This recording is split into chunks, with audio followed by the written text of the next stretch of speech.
MBE Live is really strongly connected to the transformation and the challenges that we are going through as a group. My name is Antoine Depardet.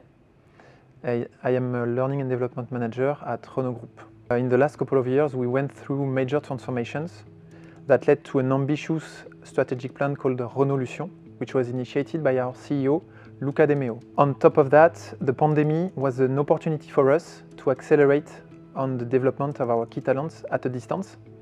And we needed a program such as the Mastering Business Excellence to accelerate and to develop our new business leaders by helping them grow as T-shaped leaders who can have a holistic approach to performance, by understanding better value creation levels, and also identifying emerging business models, new business models in a new automotive world. It is structured around finance, strategy, marketing, but also how the managers can also work on sustainable business, sustainable value, and also identifying new business models. And this is why this is a really a key program for us, and this is why we want to onboard as many participants as we can. There are three benefits, I would say.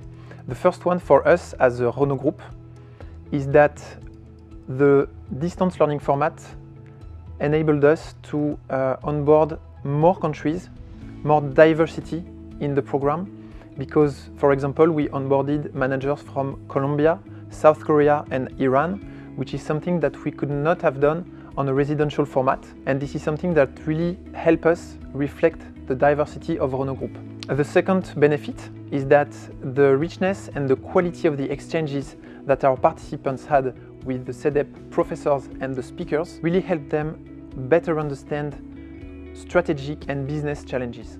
And the third one, which is the last but not the least, is the fact that I think that now our participants feel more connected to their peers worldwide, and they also understand better their contribution to the strategic plan. And in that sense, the MBE Live is really strongly connected to the transformation and the challenges that we are going through as a group. The results that we've seen, and this is something that we have discussed with our participants, with our managers, they feel that in their day-to-day activities, they adopt a more global approach rather than a specific or a functional one, a really expert one. They take a more global approach to the decisions they are taking, and they also understand better how they contribute to the company strategy, to the company success. And this is really something that we have strongly appreciated.